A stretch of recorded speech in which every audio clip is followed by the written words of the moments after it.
उत्तम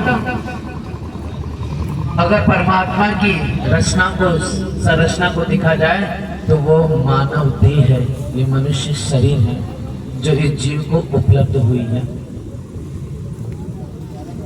पहला एक मनुष्य तन, दूसरा ये भारत वर्ष मिला हमें, तीसरा ये कलयुग मिला है और चौथा उससे भी उत्तम इस कलयुग में हमें सद्गुरु मिले हैं। तो पहले कृपा होती है तब जाकर के उसे ये मनुष्य तन प्राप्त होता है। ये मनुष्य तन जो दिखने में 2 हाथ 2 पैर का और 1 मुख का सुसज्जित संरचना वाला दिखाई दे रहा है और इसके भीतर जो हमें अपनी आंखों से नहीं दिखाई दे रहा है, कितनी इसमें नाड़ियां हैं, इसमें 72,000 नाड़ियां हैं और मन चित्त बुद्ध अहंकार 4 अंतस्करण कहे गए हैं। 5 कर्मेंद्रिय 5 ज्ञान इंद्रिय है और सब कुछ होते हुए भी सबसे उत्तम क्या है, हमें विवेक मिला है, समझ मिली है, सत्य क्या है, असत्य क्या है, ज्ञान क्या होता है, किस वस्तु को किस अवस्था में हमें धारण करना है या नहीं धारण करना है। ये विवेक, ये समझ किसी अन्य प्राणियों में नहीं है। चाहे वो बैल हो, चाहे वो गाय हो, चाहे वो घोड़ा हो या अनेक प्रकार की योनियों में योनियां हो। तो ये मनुष्य तन जो मिला है, ये 64 लाख योग गति में उत्तम और सर्वश्रेष्ठ है। हमारे जितने भी ऋषि मुनि आए, अवतार आए, तीर्थंकर आए, वो सब आप स्वयं देख लीजिए, ब्रह्मा जी, विष्णु जी, शिव जी किस रूप में है, ये मनुष्य रूप में हम सबको दिखाई देते हैं। कोई दिखाई देता है कि ब्रह्मा जी है, विष्णु जी, शिव जी या कोई देवी देवता कोई घोड़े के रूप में शकल वाला है या कोई अन्य स्वरूप में है, ऐसा तो कोई दिखाई नहीं देता। हम जब भी देखते हैं जो चतुर्भुज में दिखाई देंगे या ब्रह्मा जी 4 मुख वाले दिखाई देंगे हमको। इसलिए मनुष्य तन की महत्वता सबसे उत्तम है, क्योंकि मनुष्य तन ही ऐसा है जिससे आप ज्ञान प्राप्त कर सकते हो, चाहे वो भौतिक हो, चाहे वो राष्ट्र धर्म का ज्ञान हो, चाहे वो आध्यात्मिक ज्ञान हो। और आध्यात्मिक ज्ञान में भी वह उत्तम आत्म धर्म का ज्ञान हो, जिसे हम ब्रह्म विद्या कहते हैं, ब्रह्म ज्ञान कहते हैं। ये सिर्फ मनुष्य तन के माध्यम से हम सब ग्रहण कर सकते हैं। और इस मनुष्य तन की महत्वता सुनिए कि जिस हम देवी देवताओं को पूछते हैं, सभी लोग ध्यान से सुनिए, जो भी आलू सुधार रहे हैं, जो भी रसोई का काम कर रहे हैं या कोई भी बैठ कर करके चर्चा कर रहे हैं, वहां पर कुर्सी पर बैठे हुए या पलंग पे बैठे हुए या गाड़ी पर बैठ कर करके, कि ये मनुष्य तन की इतनी महत्वता है कि बड़े बड़े देवी देवता, साधक, यक्ष, किन्नर, वो सब भी क्या चाहते हैं कि हमें मनुष्य तन मिले। लेकिन इस कर्म के बंधन में, इस संसार को सुचारू रूप से चलाने के लिए वो अपने बंधन में बंद कर करके क्या कर रहे हैं, इस संसार की कार्य व्यवस्था को संभाल रहे हैं। जैसे कलेक्टर का अपना काम है, जिस तरह से विधायक का अपना काम है, जैसे सरपंच का अपना काम है, जिस तरह से शिक्षक का अपनी सेवा है, डॉक्टर की अपनी सेवा है, नगर पालिका में जो कर्मचारी उनकी अपनी सेवा, वो क्या है, अपनी व्यवस्था कर रहे हैं, व्यवस्था के अधीन होकर करके सेवा कर रहे हैं।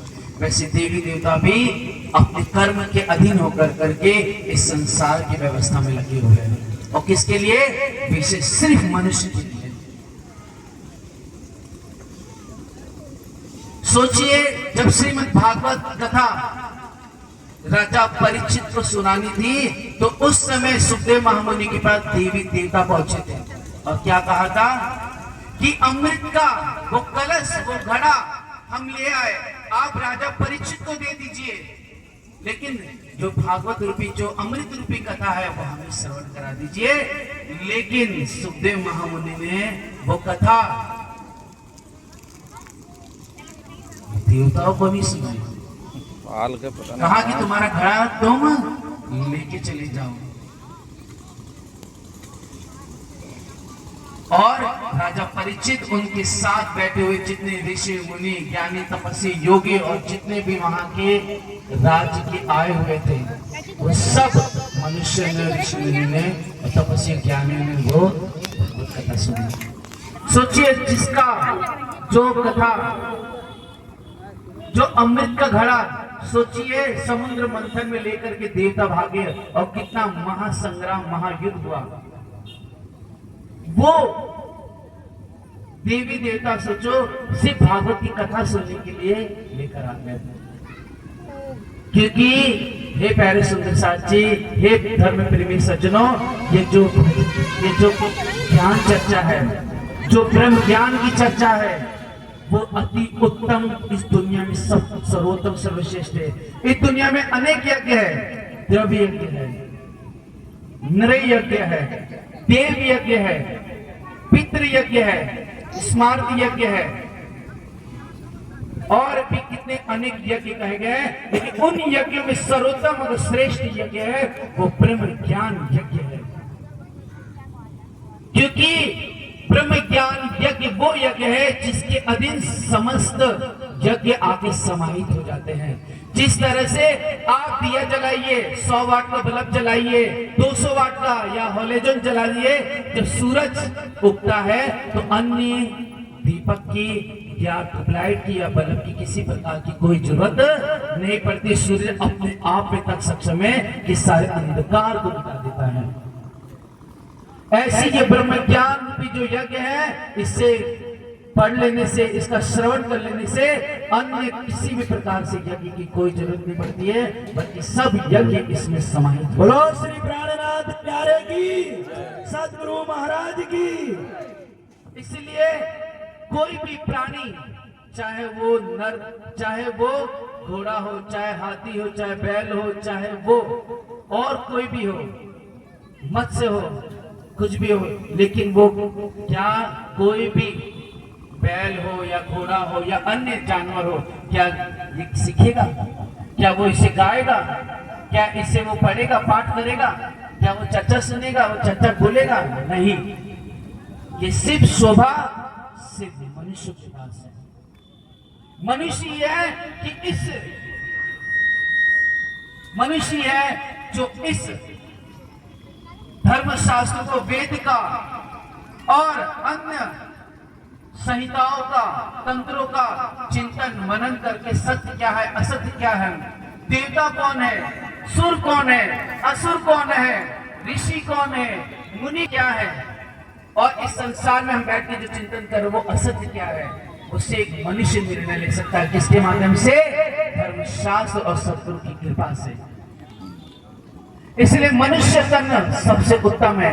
इसलिए हर एक मनुष्य को चाहिए कि जो वो रसोई बना रहा हो, चाहे वो कपड़ा धो रहा हो, चाहे गाड़ी चला रहा हो, या अपना बिजनेस कर रहा हो, या वो संगीत का कार्य कर रहा हो, या अनेक प्रकार से जो सोया हो, बैठा हो, लेकिन एक चीज कर सकता है। वो क्या कर सकता है? भले अनपढ़ हो, वो नाम जप जरूर कर सकता है, मंत्र जप जरूर कर सकता है। क्या हमें शाम शाम कहने में दिक्कत हो सकती है? कोई रोक सकता है? आप जुबान से मत कहो तो अंदर से तो कोई नहीं रोक सकता है ना। और परमात्मा सिद्धराज जी, वो प्राणनाथ तुम्हारे बाहरी आचरण को नहीं देखते, तुम्हारे हमारे भीतरी आचरण को देखते हैं। कोट करो बंदगी, बाहर हो निर्मल, तो लो पियो ना पाइए, जो लो ना साधो। साधना है तो अपने दिल को साधो, मतलब अपने दिल को अपने प्रीतम में लगाइए। हमने बाहरी बहुत पूजा कर ली ऐसा घुमा करके, हमने समझ लीजिए बहुत भंडारे दे दिए, पैसे दे दिए कमा कमा करके, लेकिन इससे होगा क्या? इससे हमें स्वर्ग का साधन मिल जाएगा। आप समझ रहे हो मैं क्या कह रहा हूँ? हमें यज्ञ भी कर लिए, हवन अग्नि में घी भी डाल दिया, हमने दान भी कर लिया, पुण्य भी कर लिया, गौशाला बना दी, इसके अलावा स्कूल बना लिया, ये अच्छी बात है। ये बहुत ऐच्छिक कर्म में आते हैं। इससे ज्यादा से स्वर्ग लोक की प्राप्ति हो जाएगी। लेकिन स्वर्ग लोक में जब तक आपका पुण्य है तब तक आप रहोगे।